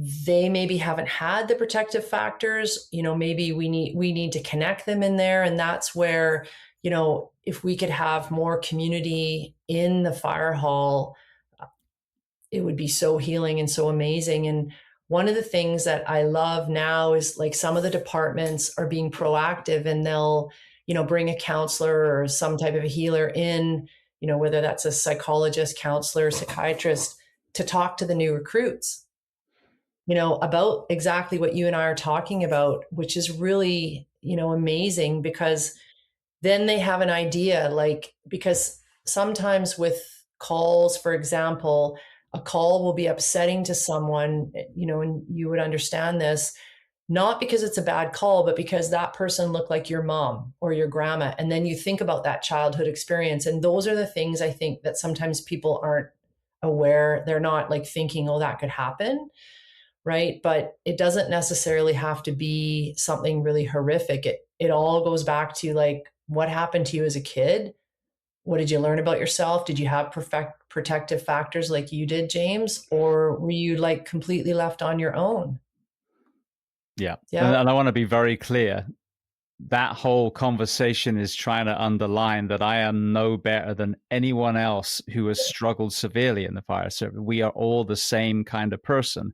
It's just Yeah. that road took us, like I said, military, incarcerated person, same journey, different, different turns. So Yeah. knowing that, and I've heard this on here too, I can almost call it people that have told me early on in the interview that they've had rough childhoods and they end up they didn't struggle a lot in the fire service. Right. Who are those mentors? Who are those people that lifted you up and helped you? And they're always there. They're always there. A sports coach, a history teacher, whoever it is. So this is an important thing, knowing that there are things that we can do to prevent, that we can create this post-traumatic growth, also then makes that journey exciting. Because if James 2.0 is going to be a better version and a better firefighter and a better husband and a better father, then hell yeah, I want to do the work. That sounds amazing. Whereas if it's a doom and gloom, well, James, try not to kill yourself. Here's a phone number. If you start struggling, of course, we're going to have the exact results that we get. Yeah. But that again, like, I love how you say that, because that really speaks to community, right? So again, right, being, having a coach, talking to the person who lives down the road from you, and being friendly with, the kids that go to the school in your neighborhood, et cetera, like just building those connections so that we all have each other's back, really, in the end, that's what we really need and want. And as opposed to, someone who's struggling, because sometimes, like I've worked with lots of first responders who they're struggling, and those behaviors of their struggling makes it hard for people to like them, like they're angry and they're aggressive and they push people away and they're defensive and these things. So then they get more isolated.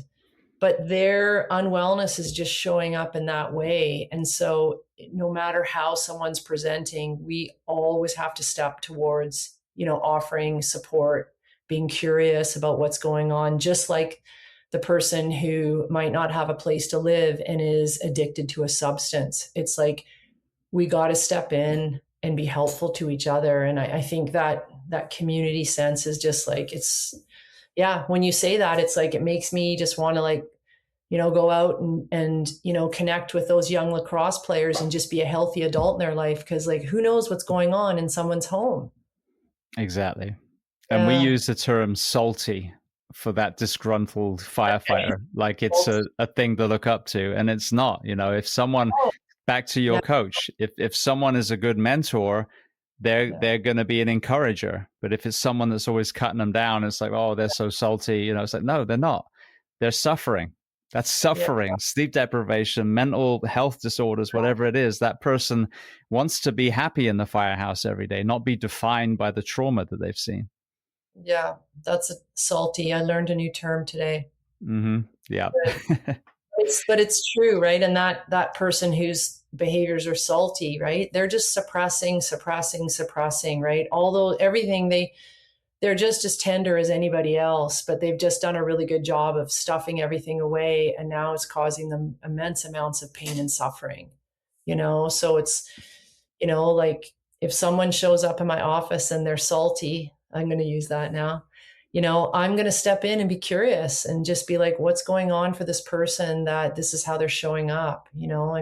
Everybody suffers in different ways and there's no better way than others. It's just discomfort in that human for whatever reason. I want to go to the closing questions, but just before we do, are there any other takeaways, any other modalities that you love that you're either observing or finding success when it comes to this community you're working with? Yeah. I think one of the things that I like to do, well, there's a couple. One is once a firefighter starts to come, I just book them every month for a check-in. We just continuously do check-ins. And sometimes members will show up and they'll sit down and they'll say, I don't really know what we're going to talk about today. And then boom, the hour goes by. So I think consistency in healing is incredibly important. I think if you only come and if you only go into those healing spaces when you're acutely distressed, you're missing an opportunity to learn how to live a different way. So consistency is really important, doing the check-ins ongoing. And then I think too is making very small, sustainable changes to your lifestyle. So if someone's lifestyle is kind of a mess, they're not sleeping, they're drinking too much, they're angry, all these things, I'll be curious with them about, okay, what's one little thing we can bring into your life that you can do every day for the rest of your life? Maybe that's like a 10-minute walk. Maybe that's step outside for 5 minutes of fresh air. Maybe that's have one less beer. And I know that doesn't sound impactful, but it's really hard to make change. And if someone's really unwell and as a healer or the counselor or whatever, you get too aggressive with encouraging people to do all these things, it's like a New Year's resolution. It's not going to last, So sometimes I'll say, to someone, can you just do a 5-minute walk every day, just to the end of the street and back? Can you do that? And if they go, yeah, I can do that, I'm like, okay, that's what we're doing, and then they can be successful in that. And that's how change happens, very slowly, very consistently, and with a lot of patience. That reminds me of, remember hearing Tim Ferriss talking about someone else when it was about developing routines. And he said, your goal is to be able to floss every day. He said, I want you to just floss one tooth. Yeah. And then what happens? You do the first one, you're like, I might as well do the others now. I'm already doing it, So yeah, I think it's a great philosophy. Yeah. Yeah. Make a little baby habit that you can sustain. Absolutely. Well, I want to go to some book recommendations, but before we do, you wrote a book a few years ago, Not About the Medal. Talk to me about why you wrote that and what people can find within the pages. Yeah. Okay, so Not About the Medal is kind of a parallel story about my mom's alcoholism and what that was like for me as a young girl and the path that I took to the Olympics. So it started out as just me journaling. I had all this stuff inside of me. My mom had just died. I was trying to figure out all these things. And I just started to write things that I remembered, from my childhood experiences, things that I felt. And I just was journaling and journaling and journaling. And I had all this stuff, and I had a really good friend, Kathleen, and she said, well, why don't you just send all those things to me and I'll see if I can kind of organize them for you. And, that's kind of how the book came about. And so the title, Not About the Medal, is because running was never about, seeking a gold medal. I would have taken it if I had it, but it was more about, being a kid and trying to find capacity for, doing something that would be helpful to me. Because as a kid, you don't have a lot of power. And running was something that I could do that made me feel better, and I could do it all on my own anytime I wanted. So that's the book. The book is just sort of that story, what it was like with my mom growing up in a household of alcoholism and immense amounts of, abuse of every kind, and how I kind of came through it and, still kind of did my thing, I guess, with running. You were ranked number 1 in the world. Did you achieve gold medals below the Olympic level? Was it just the Olympics that you didn't get a gold? Yeah, no. I was 4th in the Olympics, right? And then in Pan Am Games, which is the Pan American countries, I got a silver medal. And then other than that, I never really got any medals. I was always kind of in the top 5 or 6, I'd say. Yeah. What was the fastest that you run the 1500? It was 4:03, which is like, but that's nothing now. Now the women are all running kind of around 3:55, which is so fantastic. So, yeah. My son's a big fan of that Norwegian male runner that's smashing world records at the moment. The one, he's got 3 brothers, right? There's like 3 of them, I think. I think so. I can't think his name's on the tip of my tongue, but I think he was injured this summer. I don't think he ran last summer at World Championships, and he didn't run in World Indoors. So I don't know. Jacobson? Anyway. Yeah, Jacob. Yeah. I think that's what he called his first name, Jacob. Yeah, that's the one. Yeah. Yeah. Brilliant. Yeah. All right. Well, that's your book. Are there any other books that you love to recommend? It can be related to our discussion today or completely unrelated. Yes, I loved, Bruce Alexander's book, The Globalization of Addiction. That's one of my favorites. I also loved Dr. Joanna Moncrief recently published a book called The Chemical Myth, I think. I have got the book downstairs and I can't believe I can't think of the title, but the Serotonin Myth. But it's all about, she and her team do a massive meta-analysis of research around SSRIs right from the beginning in the 70s up until now, to show how that, medication has been, people have been misguided, and it's not actually helpful because depression is not low serotonin. Like that hypothesis was never substantiated. So that is one of my favorite books. She did such a great job, and she is a psychiatrist, and yet she talks so openly and honestly about her own experiences and, all these case studies with different people. So if anyone's interested in medication, that's a fantastic read. I love all of Gabor Mate's books. I've read all of his books, The Myth of Normal most recently, which is kind of like, seems to be like a summary of all of his work, which is pretty cool.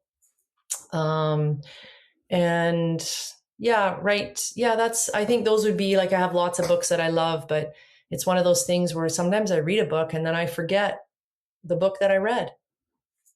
Yeah, I can relate to that. I just finished reading 1984. I won't forget that one. A, because of its prevalence at the moment, and B, it took me about 6 months to get through it. I saw that you posted that, and yes, that's a very good book too. Yeah. Absolutely. Well, what about television, documentaries, or films that you love? Okay. I just watched a series on Apple TV called Drops of God, which was, my husband and I loved it. It's kind of about the wine industry culture over a few different countries, but it was it's a fictional story, but we loved it. Um, let's see. Obviously, I love Ted Lasso, Amazing show. one of my favorite shows. And yeah, I don't know. We're watching another one now on Apple TV called Acapulco, which is kind of like Ted Lasso, but in Mexico. That's a really good one too. It happens at a resort. You know, I love fiction. I feel like probably like yourself, I spend so much time trying to learn so much. And the more I learn, the more I realize that I don't know very much. There's just so much out there. So sometimes it's nice just to, watch a show that is just like a nice light fiction. Feel good. Did Absolutely. Did you ever watch Shrinking, the show? I love it. Yes, we're watching it right now. Yeah, that is amazing. That's the guy from Ted Lasso as well, Brett Goldstein. Yeah, the guy who, yes. Yeah, no, that's an excellent show too. And it's kind of like, it's funny because sometimes clients will be like, is that what it's really like? And I'll be like, we're just people. Like, Yeah. we're just people. This is what we do. But we're, in the end, we all have lives and we all have our stuff too. Yeah. And I mean, as we talk now, a lot of them have their childhood trauma and here you are. So yeah. Yeah. Yeah, I would Absolutely. say that's probably a commonality between, firefighters and counselors is, that childhood trauma has driven us both in these directions, very insightful.